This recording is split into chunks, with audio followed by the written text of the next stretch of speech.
Hey guys, எல்லாருக்கும் வணக்கம். இன்றைக்கி நம்ம சேனலில் ஆலு ரேப்ஸ், அதாவது பொட்டேட்டோ ரேப்ஸ் எப்படி செய்யலான்னு பார்க்கலாம். இது பார்த்திங்கன்னா வெஜ் பஃப் மாதிரியே இருக்கும். இதுக்கு நமக்கு எதுவும் தேவையில்லை. சிம்பிளாக நம்ம வீட்டில் இருக்கிற பொருள் வச்சே நம்ம செஞ்சிடலாம்.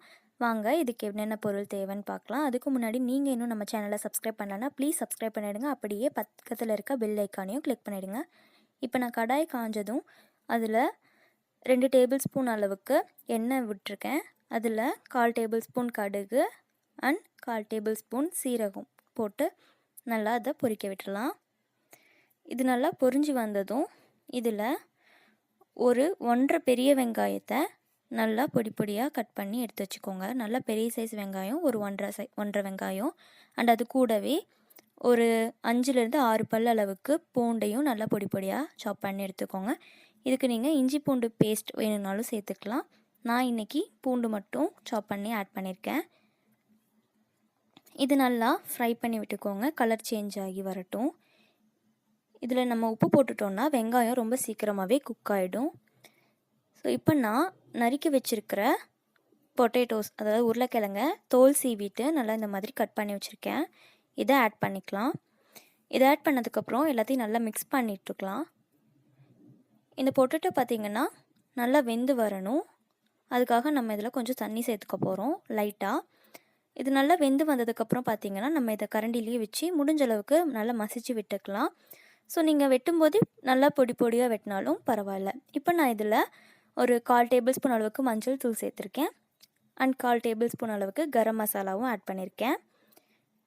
உங்களுக்கு தேவைன்னா இதில் பச்சை மிளகாவும் போட்டுக்கலாம்.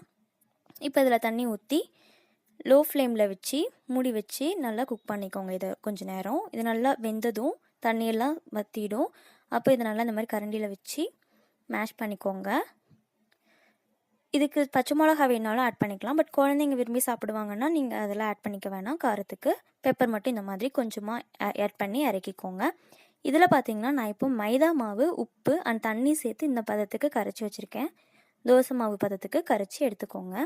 இப்போ தோசை தவா ஹீட் ஆனதும் இதில் நம்ம தோசை ஊற்றி எடுப்போம் இல்லையா, அதே மாதிரி தான் இந்த மாவை வச்சு நம்ம தோசை மாதிரி ஊற்றி எடுத்துக்க போகிறோம். இது ரொம்ப உங்களுக்கு குக்காகி ப்ரௌன் கலரில் மாறி அந்த கோல்டன் கலர்லாம் வரணும், மொறுமொறுன்னு இருக்கணும்லாம் அவசியம் இல்லை. நீங்கள் தோசை மாதிரி ஊற்றும் போது கொஞ்சம் சின்ன சைஸ் ஊற்றிக்கோங்க. இது கலர் மட்டும் சேஞ்ச் ஆக வேண்டியதில்லை. நம்ம வெந்துச்சுன்னா போதும், ஒயிட்டாகவே இருந்தாலும் போதும். இப்போ இதை நம்ம எடுத்துக்கலாம். இந்த நம்ம தோசை மாதிரி ஊற்றி வச்சுருக்கோம் இல்லையா மைதா, இதை எடுத்து வச்சுக்கிட்டு நம்ம அந்த பொட்டேட்டோ ஃப்ரை செஞ்சு வச்சுருக்கோம் இல்லையா, அதை எடுத்து இதுக்கு நடுவில் வச்சுட்டு இந்த மாதிரி ரேப் பண்ணுங்கள். நான் பண்ணுறதை பார்த்துக்கோங்க. இந்த மாதிரி 4 பக்கமும் எடுத்து அந்த பொட்டேட்டோ மேலே நல்லா கவர் பண்ணுங்கள். இது ரொம்ப ஈஸி தான். இதுக்கு நீங்கள் எந்த ஒரு மாவையும் கலந்து கம் மாதிரி போட்டு ஒட்டி வைக்கணும்னு அவசியம் இல்லை. அதுவே நல்லா பிடிச்சிக்கும். நீங்கள் கோதுமை மாவில் செய்யலாம். பட் கோதுமை மாவு கொஞ்சம் இதை விட கெட்டியாக இருக்கிறனால உடையறக்க சான்ஸ் இருக்குது. நான் இன்னொரு டைம் இதை ரேப் பண்ணி காட்டுறேன் எப்படி சுருட்டணுன்னு பார்த்துக்கோங்க. கோதுமை மாவு உங்களுக்கு இந்த அளவுக்கு ரொம்ப சாஃப்டாக வராது. கொஞ்சம் அது மடக்கும்போது உடையும், கொஞ்சம் விரிசல் விடுற மாதிரி இருக்கும். அதனால் நான் மைதா மாவு எடுத்திருக்கேன். நீங்கள் கோதுமை மாவில் ட்ரை பண்ணி பாருங்கள்.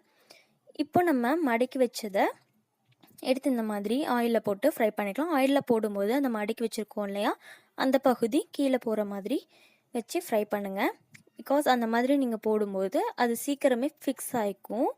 அதனால தான் அப்படி போட்டு ஃப்ரை பண்ணும்போது நீங்கள் திருப்பி போடும்போது அது கழண்டு வராமல் இருக்கும். அதனால் இப்போ பார்த்திங்கன்னா நம்ம இதில் தோசை மாதிரி ஊற்றி வச்சுருக்கோம் இல்லையா, அந்த மைதா மாவு அதுவும் வெந்துருச்சு. அண்ட் அதுக்குள்ளே இருக்க பொட்டேட்டோஸ், உருளைக்கிழங்கு அதுவும் வெந்துருச்சு.